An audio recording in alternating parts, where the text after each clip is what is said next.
नमस्कार दोस्तों बिहार में नीतीश कुमार की सरकार में मंत्रिमंडल विस्तार हो चुका है।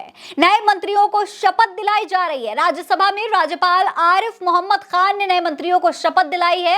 ये देखिए तमाम मंत्री हैं जिन्होंने शपथ ली है। इसमें बीजेपी कोटे से कई विधायकों ने मंत्री पद की शपथ ली है। सबसे बड़ी बात यह है कि जितने मंत्रियों ने शपथ ली है उन सब में सबके सब भारतीय जनता पार्टी के हैं। 7 ने शपथ ली और 7 भाजपा के। दोस्तों आपको बता दूं, आपको यह भी जान लेना चाहिए कि भारतीय जनता पार्टी बिहार में नीतीश कुमार के साथ गठबंधन में है और यहां पर नीतीश सरकार में 36 मंत्री हैं। कुल 36 मंत्री हैं जिनमें से 21 मंत्री भारतीय जनता पार्टी के हैं। ये बहुत बड़ी बात है, सोचने वाली बात है कि मुख्यमंत्री रहते हुए भी नीतीश कुमार की पकड़ अपनी सरकार पे उतनी मजबूत नहीं है। तो दोस्तों ये जितने भी विधायक हैं वो बिहार के अलग अलग क्षेत्रों का प्रतिनिधित्व करते हैं। बीजेपी को इससे काफी फायदा हो सकता है। शायद यही वजह है कि बीजेपी ने अपने ही मंत्रियों को शपथ दिला दी। बीजेपी ने मिथिलांचल से 2 विधायकों को मंत्री बनाकर इस क्षेत्र के 50 सीटों पर अपनी पकड़ को काफी मजबूत करने की रणनीति बनाई है।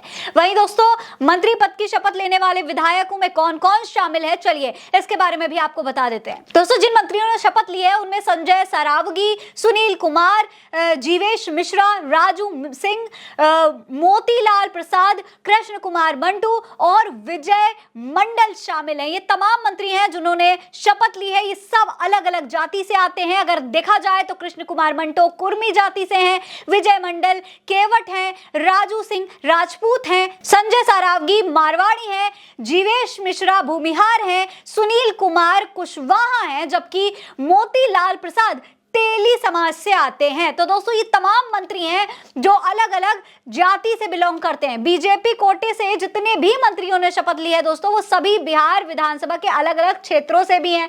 इनकी जाति तो अलग अलग है ही साथ सब के सब अलग अलग क्षेत्र से हैं।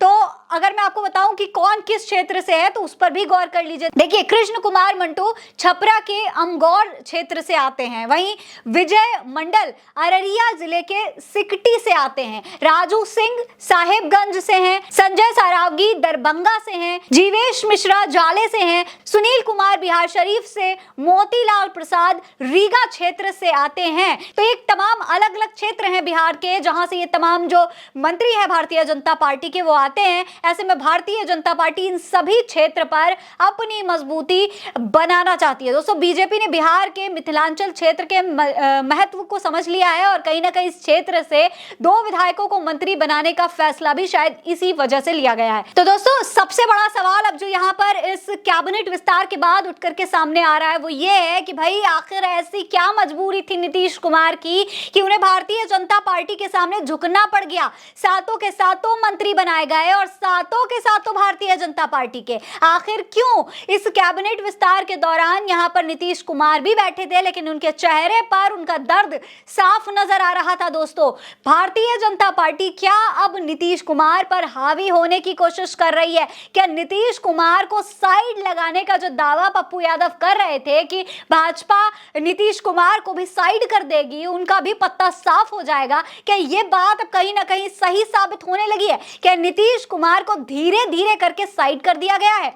आपको बता दूं दोस्तों इससे पहले जब पीएम मोदी ने बिहार में अपनी रैली की थी तब भी वहां पर एक बार भी उन्होंने नीतीश कुमार का नाम नहीं लिया था। यह तक नहीं कहा था कि वो आगे चल करके यानी कि इस चुनाव में बिहार के मुख्यमंत्री का चेहरा हो सकते हैं। तो अब सवाल ये उठता है कि क्या नीतीश अब मुख्यमंत्री भी नहीं रहेंगे? क्या पूरी तरीके से साइड कर दिए गए हैं नीतीश कुमार? आपको क्या लगता है? अपनी राय हमें कमेंट सेक्शन में लिखकर जरूर बताएं। ये खबर आप उल्टा चश्मा यूसी पर देख रहे हैं। नमस्कार।